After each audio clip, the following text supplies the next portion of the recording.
Actualité, news, mercato, c'est ici que ça se passe, sur Legacy United. L'équipe, il y a pas mal de choses que j'aimerais discuter avec vous aujourd'hui. Tout d'abord, hier, je voulais faire une vidéo, mais je me suis dit, vaut mieux attendre 24 heures de plus. Pourquoi? Parce que je voulais discuter aujourd'hui, dans cette vidéo, parler du potentiel Ouerigo pour Bemo. Finalement, il n'y a rien. Et on commence à s'impatienter. On va aussi revenir sur le cas du gardien de but. Donc, il y a pas mal de choses qu'on va discuter sur les cas potentiel arrivée ou potentiel départ. Sur ce, n'hésitez pas à vous abonner, à liker, à commenter. Ça soutient énormément la chaîne, mais ça me donne aussi beaucoup de force et du courage. Sur ce, l'équipe, bon visionnage à vous. La famille, bonjour à vous, j'espère que tout va bien pour vous. Pour ce qui est de ma part, écoutez, je vais bien, l'impatience nous guette. Je suis très impatient. Pourquoi? Parce que on nous a communiqué que le cas de Bemo sera réglé cette semaine. Fin de semaine, rien. Rien. On nous dit encore pire que le cas de Bemo sera réglé la semaine prochaine. Depuis combien de semaines on attend, les gars? Depuis combien de semaines on attend? Évidemment, les communiqués du club affirment que c'est Brentford qui retarde les choses parce qu'ils souhaitent une grosse somme. Ils souhaitent aussi que Tottenham rejoigne la course pour pouvoir augmenter le prix, etc. Et d'ailleurs, Beralda, il en avait marre aussi de cette situation. Et il a parlé avec le directeur de recrutement justement en disant s'ils n'acceptent pas l'offre, on abandonne le piste. Est-ce que c'est une sorte de menace pour Brentford pour accélérer les choses? Est-ce que c'est une sorte de coup de pression pour accélérer les choses? Donc j'espère vraiment que ça sera réglé vite fait. Parce que les gars, la saison, rien que le début de saison qui nous attend là, ça s'annonce du lourd. Arsenal, Manchester City, Chelsea, Liverpool, il y a Brighton. Pour rappel, Brighton, ça fait quelques saisons maintenant qu'on n'arrive même plus à les battre à domicile. Il faut se donner les moyens. Il faut que les joueurs soient prêts dès le début de la saison. Et pour cela, il faut que les recrues soient présents pour partir en pré-saison avec le groupe, pour se créer des automatismes. Ça, c'est quelque chose que je me répète beaucoup et c'est quelque chose qui est très important pour moi. Donc voilà. On nous dit que finalement le cas Bemo sera maintenant réglé la semaine prochaine, alors qu'il nous a annoncé clairement cette semaine. Et nous, on est encore là d'attendre. Sauf que les gars, ça fait depuis 3 semaines, on nous dit cela. Fin de semaine, fin de semaine, fin de semaine. Et toujours rien. Donc voilà. J'ai sélectionné 2 commentaires, les gars, et on va y répondre tous ensemble. Donc, premier commentaire du jour, ça vient de Georges Sabodzi, où il nous dit « Il nous faut accélérer les transferts, sinon nous allons revivre la même saison. Il nous faut Bemo et un buteur. » Et je suis tout à fait d'accord avec cela, les gars. Il faut accélérer les choses. Et surtout, il faut être intelligent dans la manière de recruter. Au jour d'aujourd'hui, on nous annonce clairement, priorité sera un numéro 10 et un buteur. Et après, on va voir s'il nous reste du budget pour recruter sur d'autres positions, notamment au milieu et notamment un gardien de but. S'il nous reste des sous. Mais les gars, ça fait combien de semaines qu'on attend? On était tous contents que Manchester United faisait les choses bien rapides sur le cas Cunha.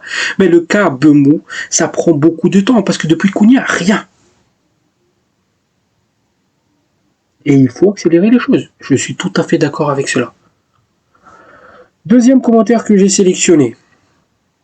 Ça vient de El Pap Diablo. Selon moi, Sancho est juste en mode vengeance contre le club. J'espère que ça ne sera pas cela. Hein, parce que franchement, s'il nous fait ce coup-là, ça me plairait pas. Le club fait tout pour capoter ses possibles transferts au détriment de son avenir professionnel. Évidemment, et là, il y a des sources en fait qui annoncent que Sancho, il est ouvert à un départ au Napoli.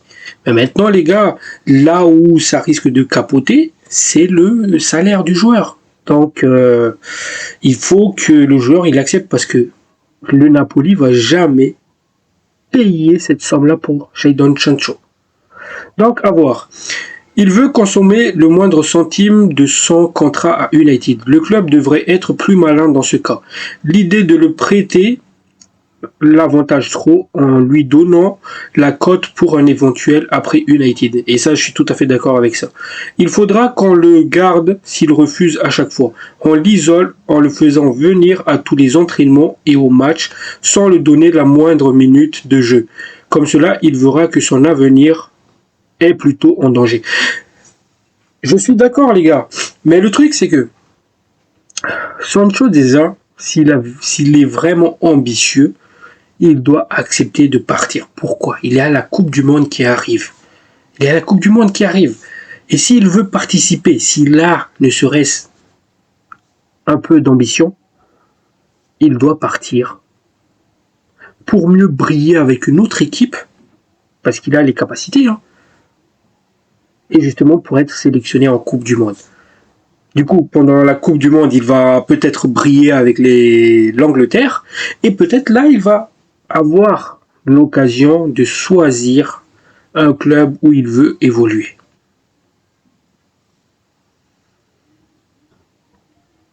S'il a une ambition, il doit partir. Mais Sancho,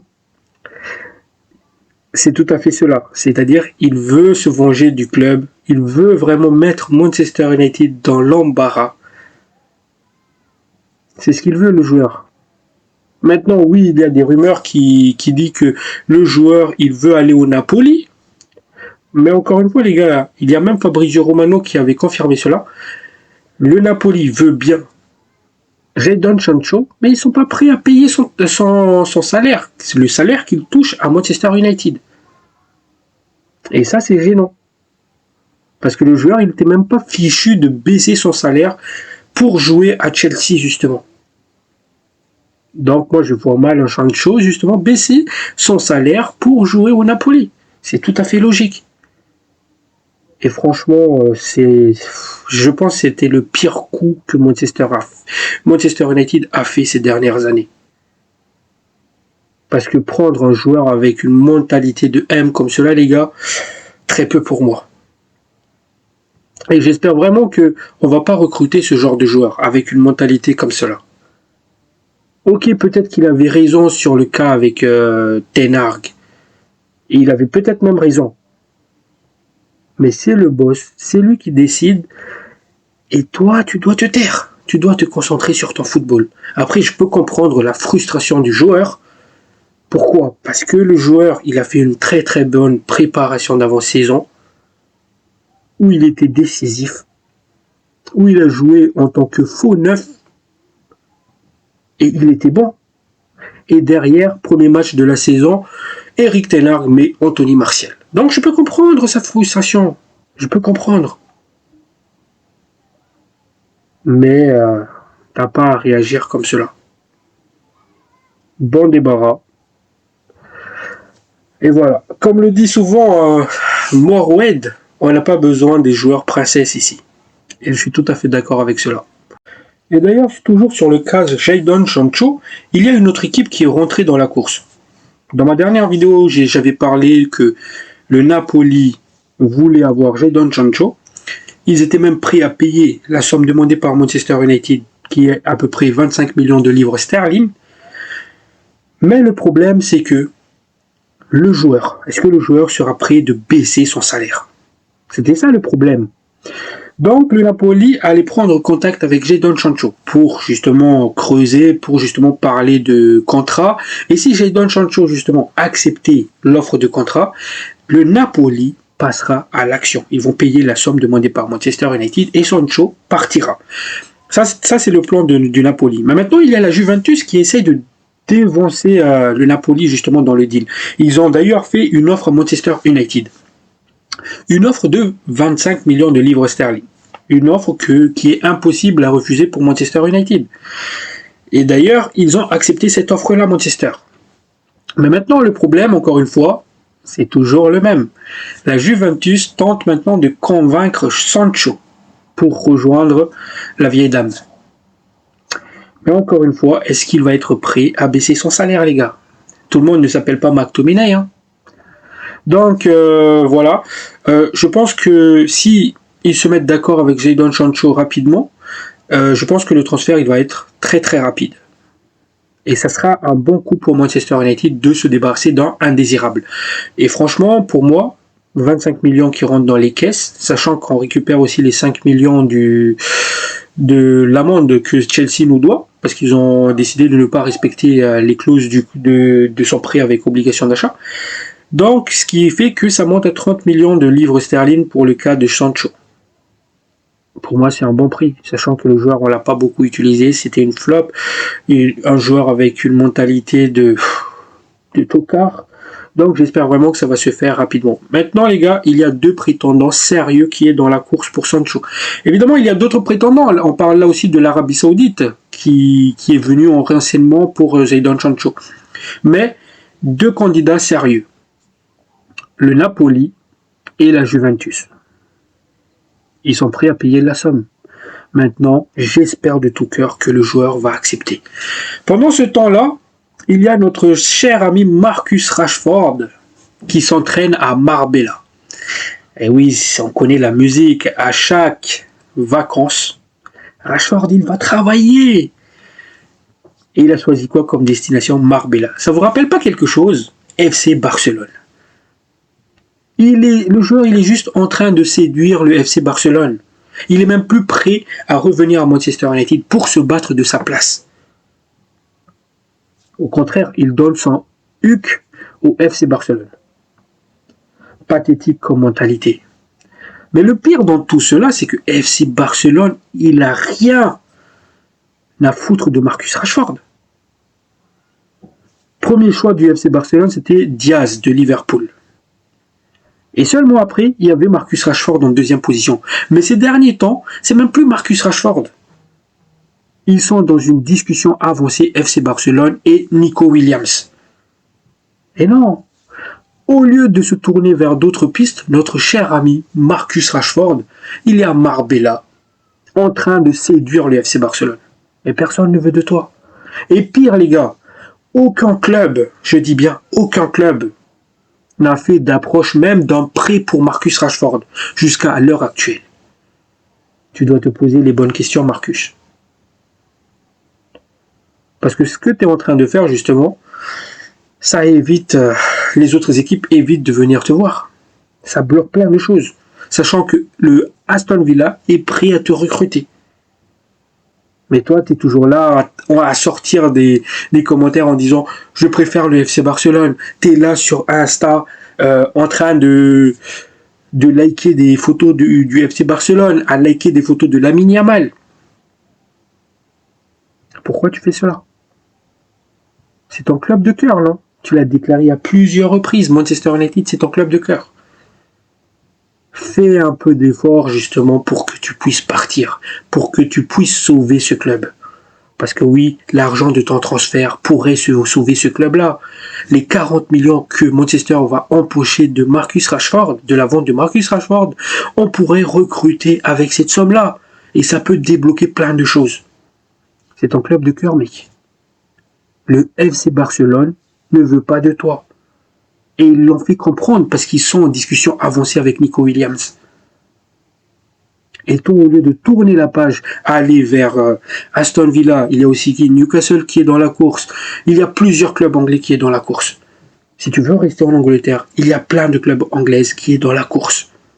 Si tu veux d'autres challenges d'un club qui joue la LDC, il y a, il me semble, Monaco aussi qui est venu au renseignement. Il y a des clubs italiens qui est venu au renseignement. Il y a des clubs de l'Allemagne qui est venu au renseignement. Mais toi, Rashford, tu bloques le transfert. Et ça, je peux pas accepter. Vous trouvez pas bizarre, les gars, qu'il choisit Marbella comme destination pour s'entraîner? Moi, je trouve ça bizarre. C'est juste que le joueur, il veut séduire le FC Barcelone. Ça, c'est mon avis. Donc, voilà. Voilà ce qui est le cas de Marcus Rashford. Maintenant, on va passer sur le cas de Mason Mount. Le conseil d'administration de Manchester United a mis en vente justement Mason Mount. Prix demandé par Manchester United, on parle là de 25 millions de livres sterling. Les gars, pour un joueur qu'on a acheté à 80 millions, quand même, 25 millions, c'est très peu. Sachant que c'est un joueur avec beaucoup de qualité. Et il faut savoir une chose, hein, Ruben Amorim voulait garder le joueur. Parce qu'il disait que c'était un joueur important dans son système, c'est un joueur qu'il faut protéger, c'est un joueur qu'il adore, qu'il affectionne, et je pense que c'est toujours le cas. Ruben Amorim aime beaucoup Mason Mount, même à l'heure actuelle. Et je pense même que Ruben Amorim aimerait garder Mason Mount une saison de plus, pour voir s'il va se reblesser ou bien s'il va continuer. Les gars, si le joueur il se blesse pas, il continue, forcément il va monter en puissance et peut-être qu'il va retrouver son prime. Ça, j'en doute pas, c'est un joueur exceptionnel. Mais le problème, et d'ailleurs c'est pour cela qu'il est mis en vente, c'est ses blessures à répétition, qui ne plaît pas à tout le monde. Parce que ça, c'est la raison pour laquelle Manchester United est prêt à accepter une vente de Mason Mount. Justement, c'est parce que le joueur, il se blesse beaucoup, il est irrégulier. Même si c'est un joueur que j'aime beaucoup, je suis tout à fait d'accord avec cela. Avec ses blessures à répétition, le joueur il va revenir, il va jouer 2 matchs, il va se reblesser, il ne sera pas là pendant 1-2 mois, après il va revenir, il va se reblesser. Avec cela, je dis oui, je suis d'accord, il faut le vendre.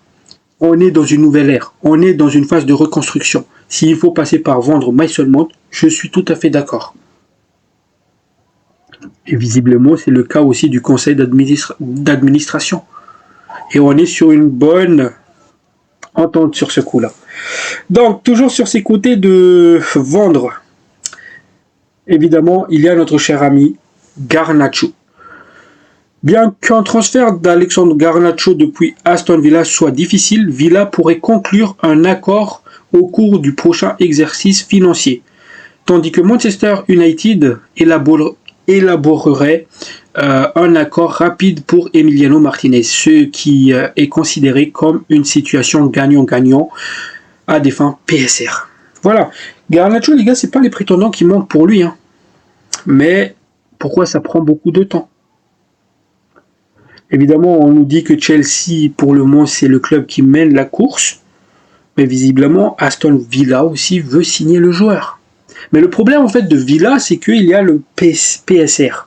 Et justement, c'est ce deal Garnacho-Emiliano Martinez, ça peut être considéré comme gagnant-gagnant. Évidemment, les gars, c'est pas une pure échange entre les deux joueurs si ça va se faire. On va parler là peut-être de vendre Garnacho et une vente de Emiliano Martinez. C'est probablement ce qui va se passer. Mais ça, c'est pas une première. C'est pas une première. Notamment l'année dernière aussi, on a vu Aston Villa. C'était qui?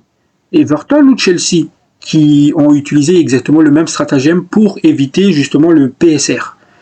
Donc pourquoi pas? Sachant que Manchester United veut absolument, il veut Emiliano Martinez, pourquoi pas? Ça reste une option. Tout le monde sera content. Manchester United pourrait se débarrasser de Garnacho qui est devenu un indésirable et Villa pourrait le récupérer, tandis que Manchester United va récupérer justement Emiliano Martinez parce que Manchester United veut un gardien de but, mais n'a pas forcément le moyen de se le payer. C'est pour cela que on parle beaucoup de Onana, peut-être qu'il va rester, parce qu'on n'a pas les moyens de se payer un gardien de but. Parce qu'il y a ce problème de PSR. Pourtant, là, ce deal-là, ça peut se faire. Et c'est gagnant-gagnant. Donc, pourquoi pas, les gars? Pourquoi pas? C'est une bonne idée, selon moi. Toujours concernant Dibou, Emiliano Martinez, apparemment, et c'est Fabrizio Romano qui nous le confirme, les gars, il y a eu un premier contact entre Emiliano Martinez et Manchester United. Et apparemment, le joueur, il est prêt à rejoindre Manchester United. Maintenant, les gars, encore une fois, je pense que l'arrivée de Emiliano Martinez, ça dépendra si oui ou non Aston Villa achète Garnacho ou pas. Moi, je pense vraiment que la clé pour signer Emiliano Martinez, ça dépendra de la vente de Garnacho et de Onana, évidemment. Et concernant de ce dernier, Onana, apparemment, il y a le Monaco une équipe française qui est venue se renseigner pour un potentiel transfert du joueur. C'est Di Marzio qui nous le dit. Di Marzio, les gars, c'est vraiment quelqu'un d'intéressant pour parler de la Serie A. C'est vraiment la référence en Serie A. Par contre, pour parler des autres clubs, des autres championnats, il n'est pas vraiment une source fiable. Mais maintenant, voilà, ça reste quand même une source sérieuse concernant justement les rumeurs en Italie. Mais voilà, apparemment, il y a le Monaco qui est venu se renseigner par rapport à la situation de André Onana. Et d'ailleurs, il ajoute que Marco Canesecchi, je ne sais pas si ça se prononce comme ça, les gars, c'est le gardien de but de Atalanta Bergame, gardien de but de 24 ans. Il était intéressant cette saison, il était décisif. Apparemment, il est sur la shortlist de Manchester United. Si c'est Di Marzio qui dit cette information-là, vu que c'est en rapport avec un club italien, c'est que s'il y a vraiment un intérêt de Manchester United sur le joueur. Donc, les gars, avec tous les rumeurs qui sortent par rapport au gardien de but, je pense vraiment que Manchester United chercherait à avoir un gardien de but. Mais, pour moi, si un gardien de but doit venir à Manchester United, je pense que c'est Emiliano Martinez. Quand on aime ou on n'aime pas, je pense vraiment que c'est Emiliano Martinez. Parce que le joueur, il veut venir à Manchester United, et Manchester United le veut. Et dans ce cas-là, si on arrive à signer Emiliano Martinez, Onana, il va forcément partir. Il va forcément partir, même s'il a déclaré que son agent a discuté avec Manchester United et qu'il va rester. Les gars, si tu amènes Emiliano Martinez, c'est pas pour être une doublure, c'est pour être titulaire indiscutable. Et ça, je pense que Onana, il a compris. Donc voilà, il y a le Monaco qui est intéressé. Onana, Monaco, ça peut être pas mal. Donc voilà. Toujours sur ces cas d'arrivée, Bryan Mbeumo. Alors lui, c'est vraiment la recrue qu'on attend tous depuis plusieurs semaines. Parce que apparemment, Manchester United a offert un package d'une valeur de 60 millions de livres sterling à Brentford pour le signer Mbeumo. Et que Brentford, il voulait justement 62 voire 65 millions de livres sterling pour son joueur. Et c'est pour cela en fait que ça bloque. Et d'ailleurs, c'est une situation qui déplaît énormément à Berhalda. Parce que Berhalda, il a demandé à Matt Argev de quitter les négociations avec Brentford s'il n'accepterait pas l'accord de 55 millions de livres sterling plus 7,25 millions de livres sterling supplémentaires. Si Brentford n'accepte pas cette deuxième offre qui est préparée, Omar Berhalda, il a dit qu'on passe à quelqu'un d'autre. Et ce quelqu'un d'autre, en fait, ça va être qui? Parce que si on va revenir sur la shortlist de joueurs que j'ai cités à cette positionnement de numéro 10, il y avait Mbeumo, il y avait Semenyo, et d'ailleurs Semenyo il se dirige plutôt vers Tottenham, et Xavi Simons, mais Xavi Simons, ça va être impossible à l'avoir parce que le joueur, il veut quitter justement Leipzig. Pourquoi? Parce que Leipzig ne joue pas la Ligue des Champions l'année prochaine. Donc je vois mal Xavi Simons signer à Manchester United. C'est quasi impossible. Il y avait Nico Williams aussi sur cette checklist. Mais Nico Williams se dirige vers le Barça. Donc on va avoir qui? Si on quitte la négociation pour Mbeumo, on va avoir qui? Sachant que Mbeumo, il veut nous rejoindre, les gars. Mbeumo, il veut Manchester United. Mbeumo, c'est un attaquant confirmé. En fait, c'est pas ça qui me dérange. Mais dans ce cas-là, si vous voulez quitter la négociation parce que Brentford gagne beaucoup de temps, il fallait le faire depuis des semaines. Parce que là, on était en train de perdre des semaines bêtement pour au final se dire peut-être on va quitter la négociation. Et pendant ce temps-là, les joueurs qui étaient sur notre shortlist, ils se sont tous fait shipper par d'autres clubs. Vous voyez les gars à quel point... C'est ça en fait qui m'énerve. Ok, Mbeumo ça coûte cher. Ok, je peux le comprendre. Mais dans ce cas-là, il fallait le faire depuis longtemps. Il fallait passer à autre chose depuis longtemps. Mais comme je l'ai dit aussi tout à l'heure en intro, c'est peut-être un coup de pression que Omar Berhalda il fait justement à Brentford. pour que Brentford il accepte. Parce que d'un autre côté, tu as Bemou qui fait un coup de pression, je veux Manchester et personne d'autre. Si vous le faites pas, je jouerai plus pour Brentford. Et d'un autre côté, tu as Manchester United qui menace de quitter les négociations si Brentford n'accepte pas l'offre. Je pense que c'est une sorte de coup de pression. Et je pense, si on part dans ces logiques-là, dans les prochains jours, soit on va avoir Manchester United à quitter la négociation, soit on va voir where he go pour Bemou à Manchester United. 50-50 les gars. Mais je pense plutôt qu'on va l'avoir. Pourquoi? Parce qu'on s'est vraiment rapproché de la somme demandée pour le joueur. Et justement, les négociations sont plutôt positives dans ce cas-là, dans ce sens-là. C'est ce qu'on nous dit depuis des semaines, les gars, en même temps. On nous dit, oui, les négociations partent bien, il n'y a pas de problème, ça va se faire rapidement, ça va se faire fin de semaine. Pour le moment, il n'y a rien. Il n'y a rien. Peut-être que ça va se faire ce soir, on ne sait pas. Donc, à voir. Moi, c'est une situation qui commence sérieusement à m'énerver. Et maintenant, on va parler du cas de numéro 9. Il y a un nouveau nom qui s'est ajouté à la liste.